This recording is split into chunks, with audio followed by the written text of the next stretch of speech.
Hello, everyone. Welcome to the training. My name is Elizabeth Dunn. I am an RFX Circle Achiever and so excited to be with you today. This is just an amazing little snippet of what goes on kind of behind the scenes, maybe even before consultantship, maybe even during those trials, ups and downs, and the roller coasters that we ride, but more importantly, in that beautiful transition that we call leadership. And I'm excited to share my top tips with you to building that multi-million-dollar business that you guys are looking for. So grab a sheet of paper, grab a pen, and just jot down as I write. I encourage you not only to just listen in and make sure you grab notes, but make sure you go back and highlight things that you want to implement in your business as well. Maybe things that you're already doing, give it a big check mark. If you're wanting to do those things, maybe you highlight it. And if something's not a great idea that I generate today, or maybe you've tried it and it didn't really work for your team or for your culture, then toss it, right? That's the beautiful part about what we do is we can brainstorm with collaborative minds. We can take what we want, we can ditch what we don't. But in the business that we are in, everything is beautifully laid out for us in an amazing process. So I don't want to deviate from what our leaders have done so beautifully before us. I want to enhance that today. So like I said, my name is Elizabeth Dunn. I want to tell you a little bit about how I got to be on this training today, an RFX Circle Achiever, Alexis Achiever, Elite 5, Premier 5, Level 5, all the way. You guys remember, we all start as a party of one. And even before we're a party of one and we say yes to the business, we have a journey. And I think it's really cool to hear the stories of the people, the leaders around me. Some are on my team, some are not, but it's always so helpful to get that perspective of where they came from and how they came to that moment where they said yes, and then they built a thriving organization. So first and foremost, I was born and raised in Alabama, and I tell you that because I'm coming live to you today from Richmond, Virginia. So needless to say, something shifted in my story, and I'm excited to share with you exactly what happened there. So I went to the University of Alabama. I graduated with an elementary education degree. I knew right away that I was going to be teaching elementary education with my, sorry, my dog's barking, of course that happened. But I knew right away I was going to be teaching elementary education. I knew the school I wanted to teach. I knew the grade that I wanted to teach. And so I went and I made it happen. I landed that dream job.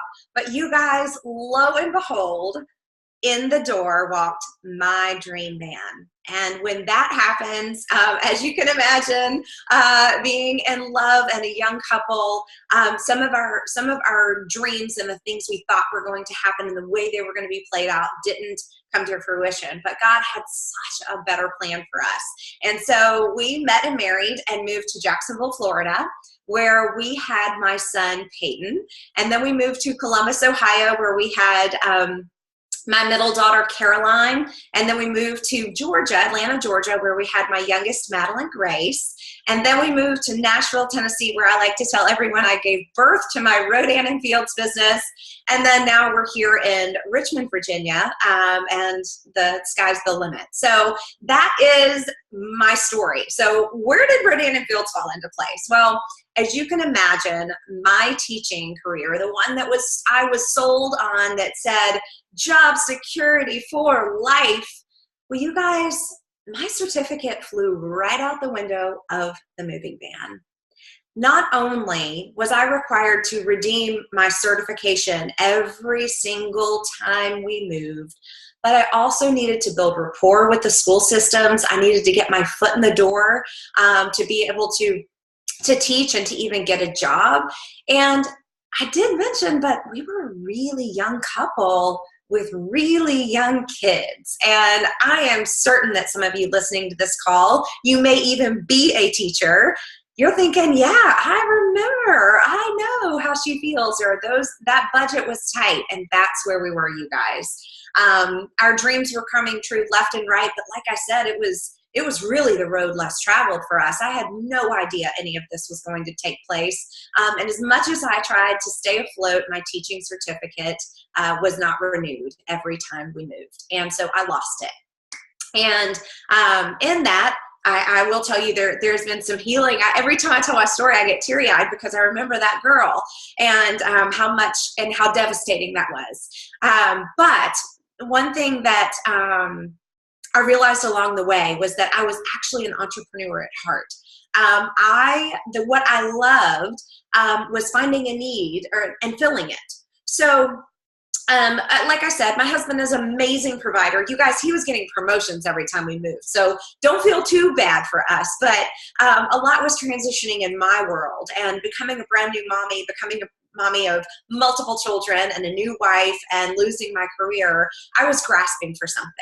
And so I ended up selling the kids used clothes on eBay. Back when eBay was cool, I had this really awesome little shop and would just sell the clothes on the internet. And it gave me a true sense of really start to finish. I was able to open the sale, post it, and then I was able to close it up and ship it out and have that money, that extra money, which it wasn't much, you guys, but I felt like I was saving for my family. I felt like I was getting a return.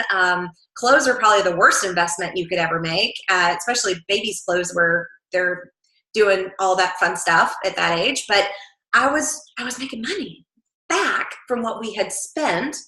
And then when we moved to Atlanta, I realized I needed some extra helping hands. I needed to get out of the house, right? So then I moved into being like a group fitness trainer.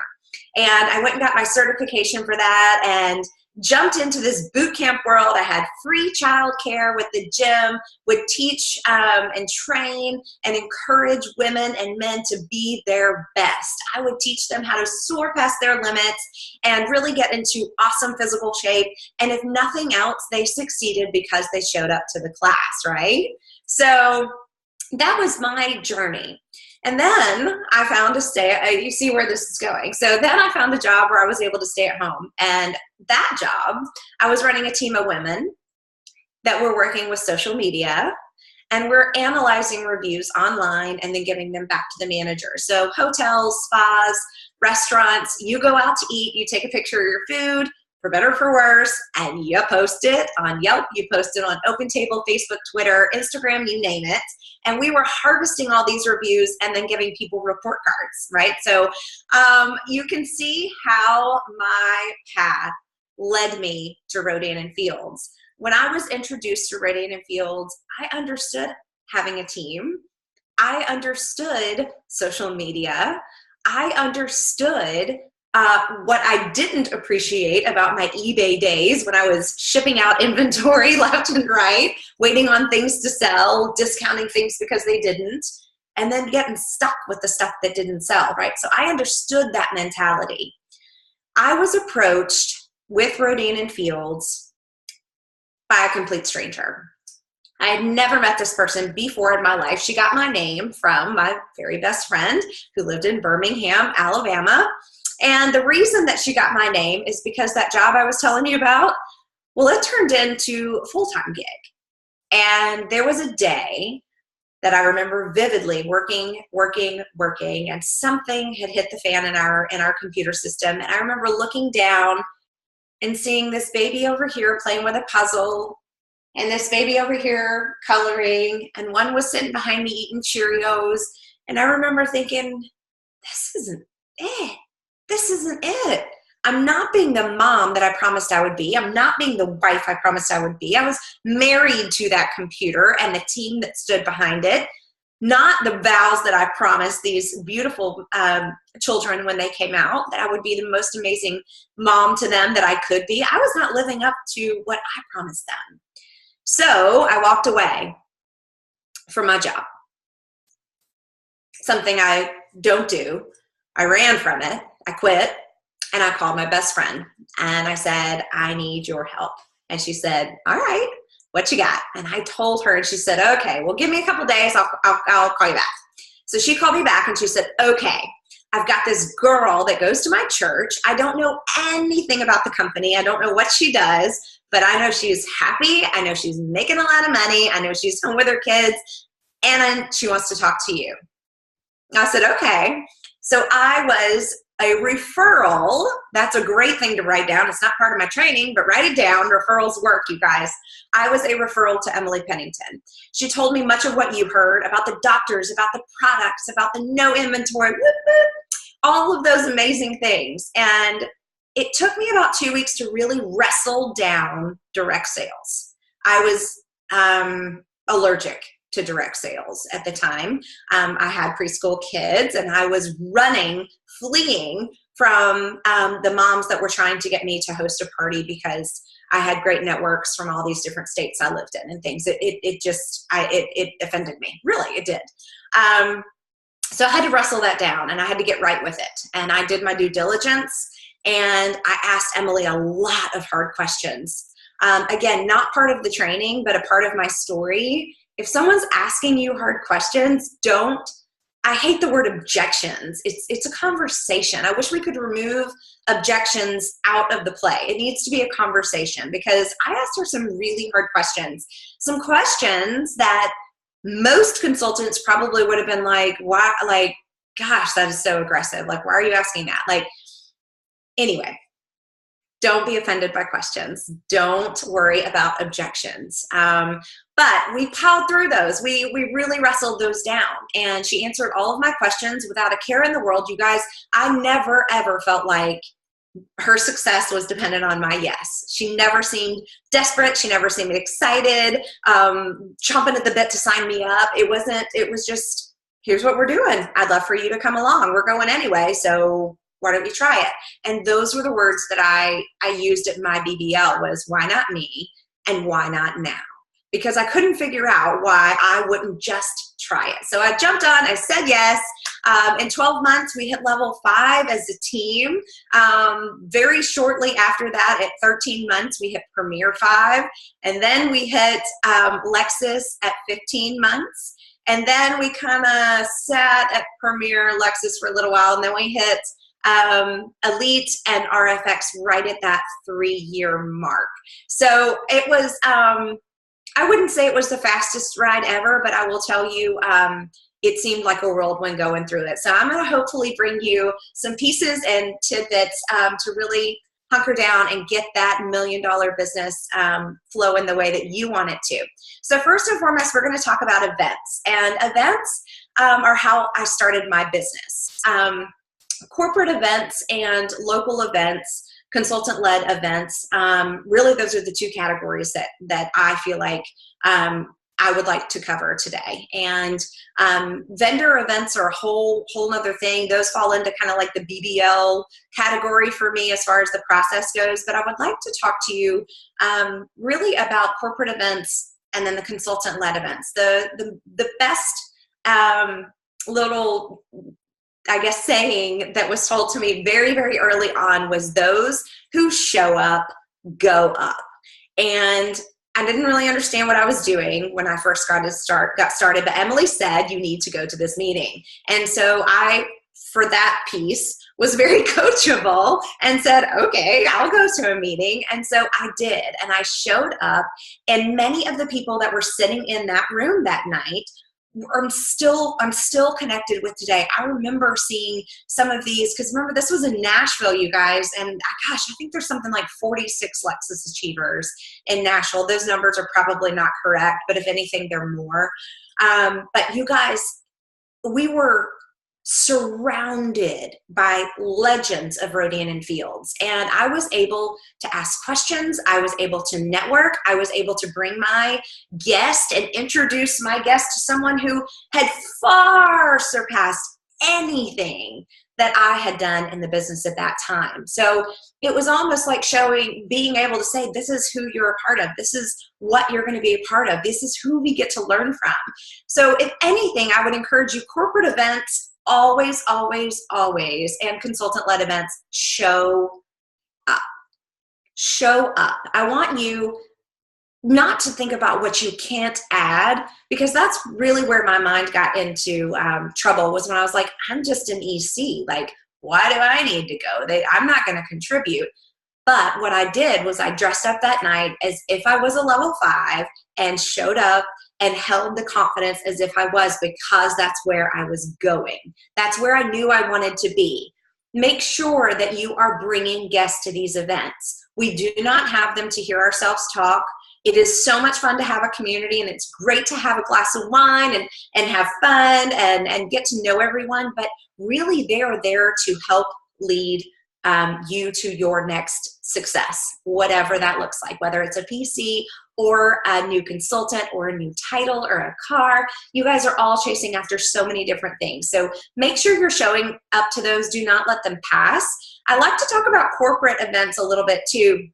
There's a couple things about corporate events, why I love them. I call them a presentation in a box because that's truly what they are. You can go on to the Biz Library, you can find the events, and you do not need to show up to these events if you are not in town with your prospect. So feel very comfortable sending someone to a meeting. I always assign that person to a leader in the area. I message the leader and say, I'm sending a guest. Will you greet them?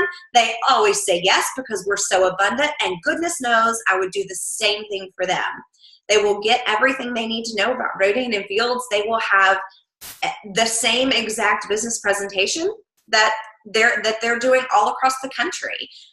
It's done by corporate, so they always typically bring gifts as well. So your new consultant would be walking away with a free gift from corporate if they sign up with the 2 top kids, which is a super cool incentive. So make sure that you're collaborating with your local events and that you're also taking a look how to grow outside of your immediate network. All right, incentives is my second topic I wanted to talk about. For any sort of leaders I'm talking to you. So if you are leading a team that involves someone besides yourself, it's fun to do incentives. It's just fun. But I want you to make sure that you're not just throwing noodles at the wall to see what sticks, because that is not going to fly long term. It's also not very smart if you're investing any money, whether it's $5 or $50 or $500. Doesn't matter. If it's not working towards your end goal for your team, whether it be recruiting, whether it be volume growth, whether it be lead the way, make sure that you're analyzing what you're putting out. Make sure you're looking at the timeliness of it. All of our incentives really roll the closure of them, especially from the 20th to month end, right? So I don't want to see what you already have planned for this month. I want to see how we're going to grow. So after the 20th is hit, that's when that big incentive would be, or it didn't mean big, but that's when that fund incentive might happen. Now, if you're working on activity, I'd throw everything I said to the door. Activity, we're going to move that to the front part of the month, right? So if you're doing a 3-way call challenge or an event challenge, you want to get that scheduled at the beginning of the month. Front load all of that. All right, and let's see, incentives. Yeah, I'll put it there. I've got something in I wanted to make sure to talk to you about, but incentives can come from corporate as well. This doesn't have to be something that's generated from you. So if you are still a party of one, I would encourage you to play the game. Get with the program. I don't care if it's a corporate program of Lead the Way, of recruiting. You guys, we have amazing bundles that occasionally come out. Make sure that you're playing the game. Those are put out there to grow your business. So make sure that you're diving in. If you don't understand how it works, ask. I promise you that your sponsor, your closest level 5, wants you to play those games too. So make sure that you're diving into those programs that they're offering. We've got some amazing things to get new consultants started. We've got amazing things to get people to the top of the company. And we've got amazing things for those that want a mad PC base. So make sure that you are tuning in to what you want your personal business to look like, and then also make sure that you're inviting your team to participate in those programs as well. Do not just depend on corporate to educate them. Make sure that you're doing that follow-up even well after they've joined your team.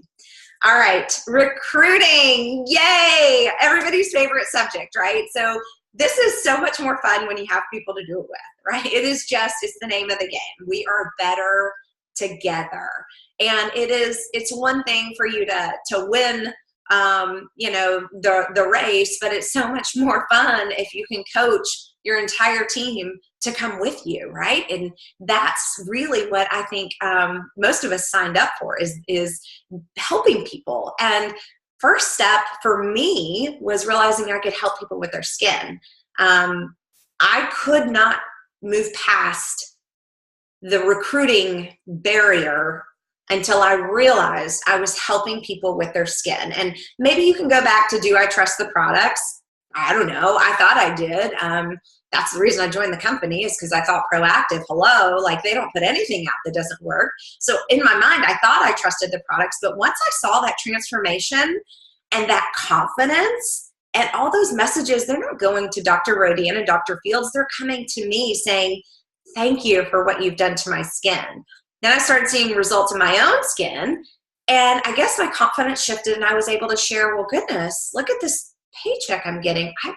This can benefit other people. And although that doesn't seem like much of a light bulb moment, it's more like yeah, it was for me. So give yourself a little bit of grace there too, if you're having, like I said, to kind of work through some of that stuff, or maybe your team members are. But recruiting is the name of the game because it's so much more fun with a team. And when you run, you can run faster, you can run stronger. So definitely keep that as your focus as well. Remember that recruiting, you guys, it's a process. I can't tell you, there were many times where I would do what I was supposed to do on paper, and the outcome was not, they joined my team. I had the 3-way call. I took them to an event. I gave them the paperwork. I sent them the link. I talked to them about the video. I followed up, and they didn't join my team. It's okay. It's a process. And you're gifting this information, letting them process it. And I want you to think about, sometimes these people will swoop in as PCs, and sometimes they're like me and they may need to try the products to really get that belief.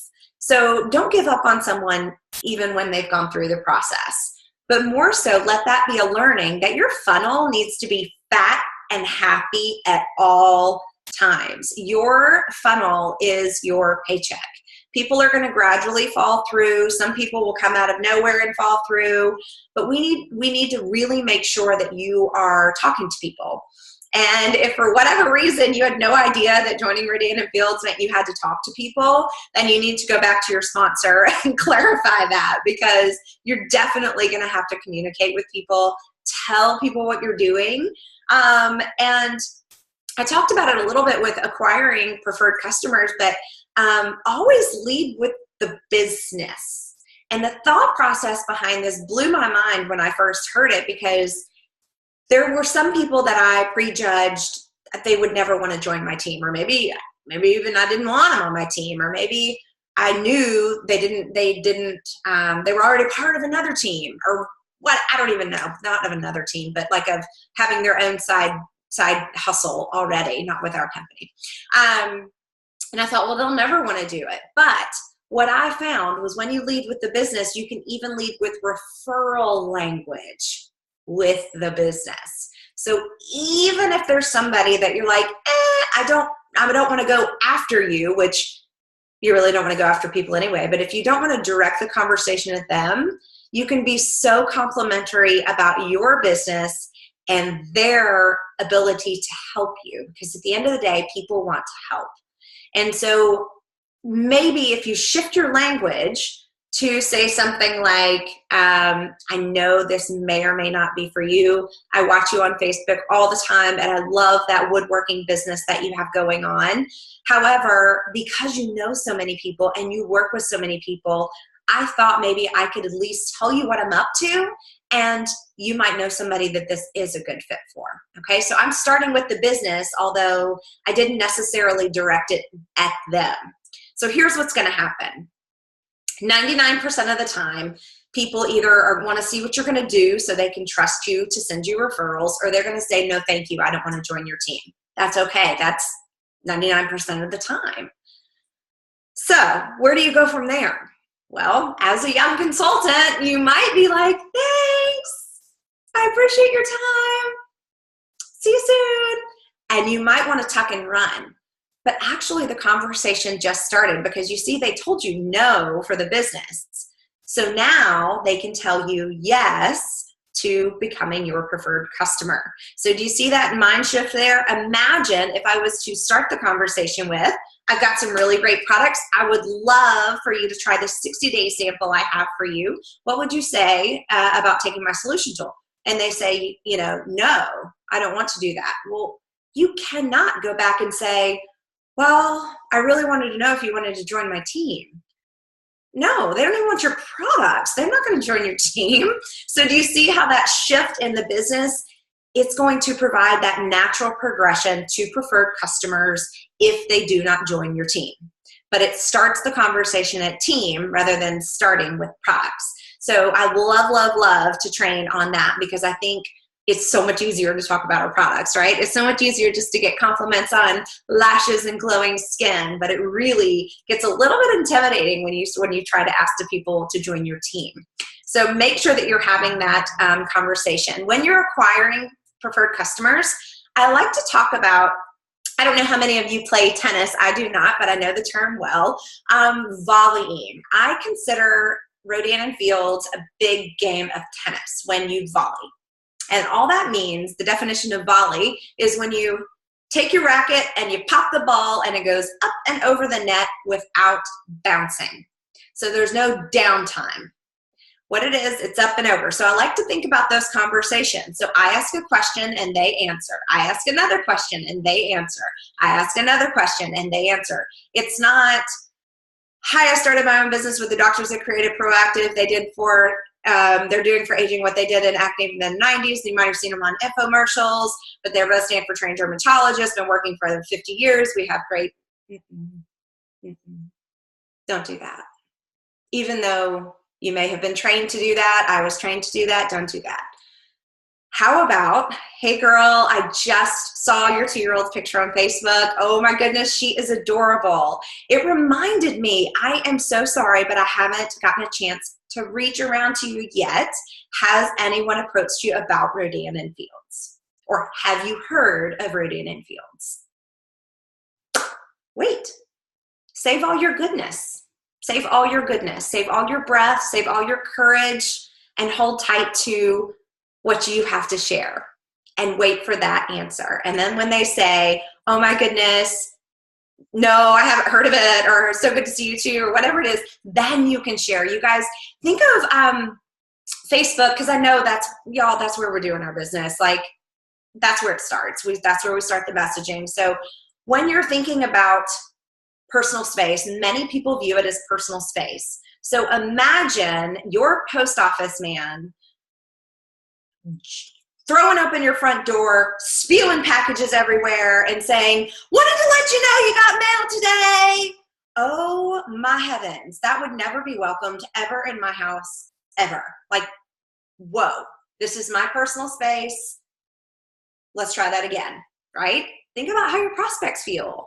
My goodness, whoa, didn't you want to say good morning or hello or how are you? Just give them snippets of information. Okay. Recognition. You guys, this is a topic near and dear to my heart. If you have not read or researched or heard of the 5 love languages, I highly recommend it. Again, whether you're a party of 1 or whether you're a party of 500 or 500,000, this message is for you. It's for you, it's for your family, it's for your babies. It's for every relationship that you will ever encounter. It is an amazing thing when not only you know how to love others, but when you understand how you receive love. And the 5 love languages are going to radiate into every relationship that you have if you let it. But what I learned through going through this was, as a consultant, there are certain things that really motivate me, really motivate me. And then there's other things that I'm like, okay, so I'm not a huge gift person. I'm just not. I'm not a huge gift person. I'm also not a words of affirmation person. I should have told you that. Hold on. So words of affirmation, gifts, acts of service, quality time, and physical touch. Okay. So I'm not a words of affirmation person. For some reason, again, I'm sure there's some event somewhere in my life, but something happened. If my husband walks up and he says, "Oh my gosh, you are so pretty," my reaction is going to be, "Thanks, babe." Like, of course he thinks I'm pretty. Like, okay. Like, that is not going to tickle my fancy. If he hangs pictures or does a load of laundry, I feel so, so loved.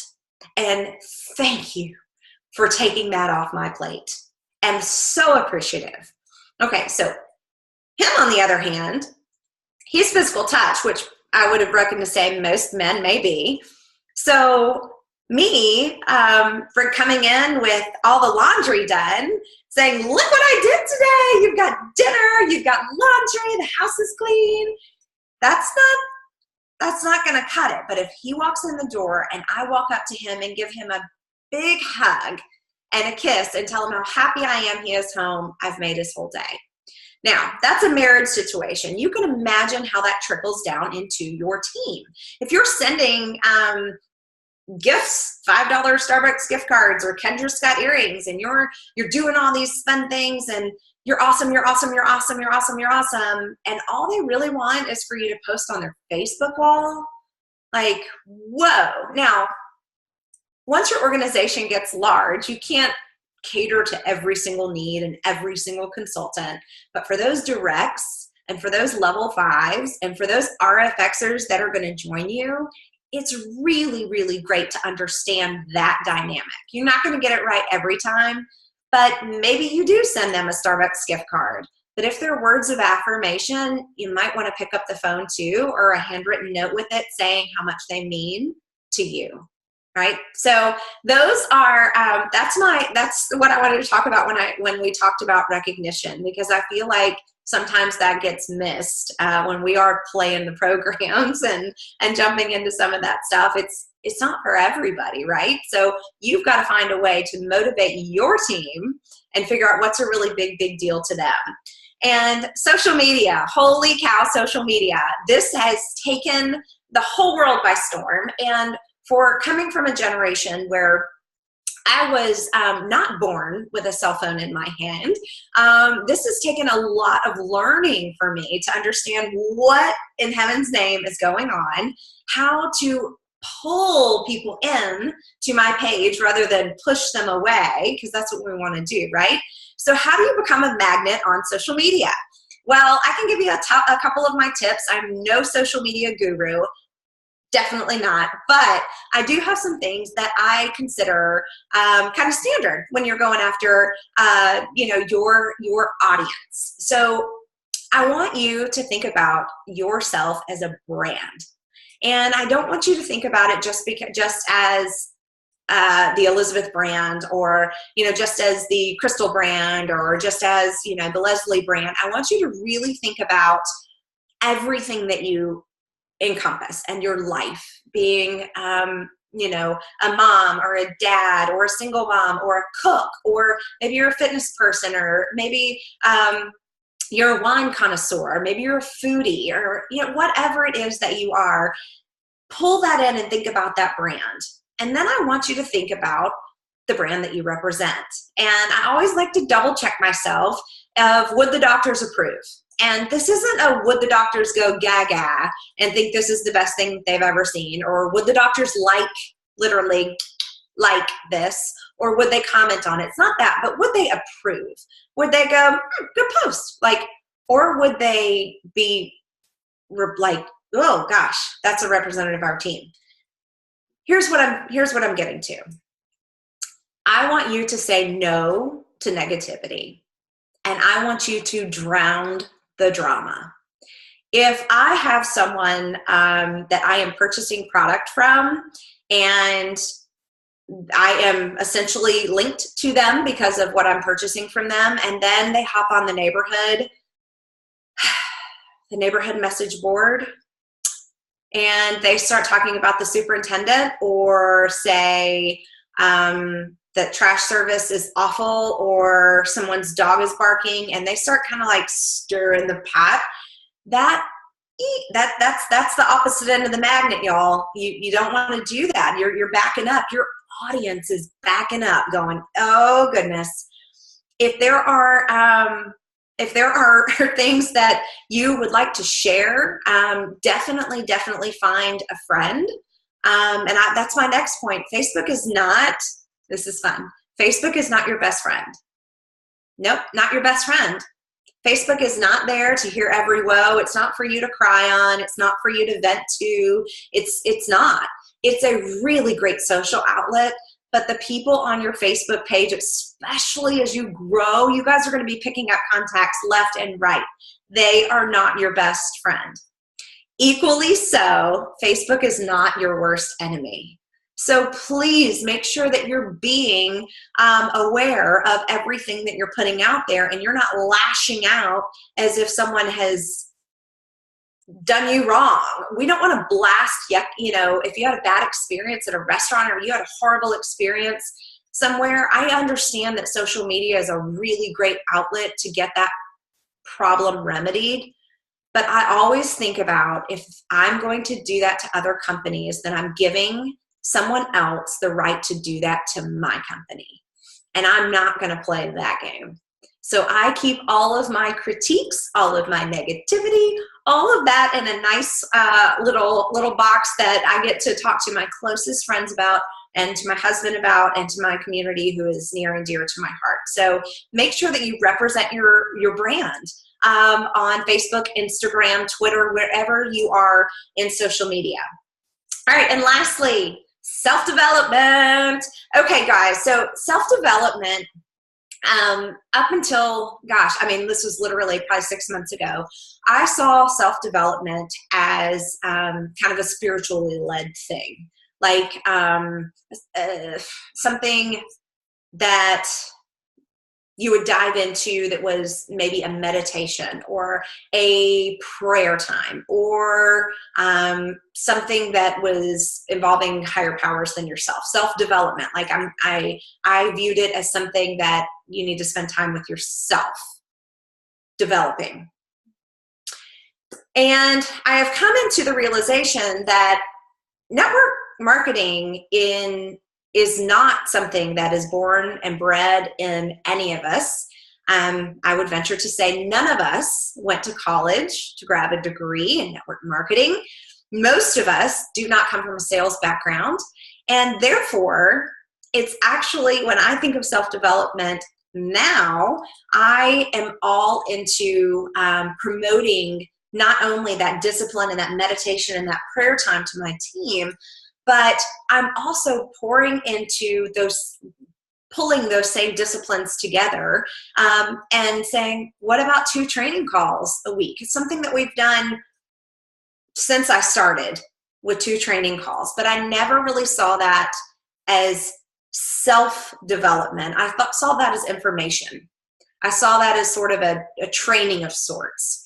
And it's only in the past couple of while that I have really grown to realize, again, the girl that began this journey is night and day different from who is training you today. And so view those trainings not as information and as things, checklists that I have to listen to a week, or books that I need to read, but really understand that you're navigating waters that we've never been in before. Not only network marketing and direct sales, they are drastically different than anything you've experienced before, but I cannot tell you enough how Rodan and Fields is drastically different than anything network marketing has ever seen before. We literally have turned it on its head. So make sure that you're taking time to develop and train yourself outside of those disciplines that you find on a spiritual level as well. Make sure that you're intertwining those same disciplines with your training and your leadership, because most of any leader, well, actually all leaders, and their leaders aren't born.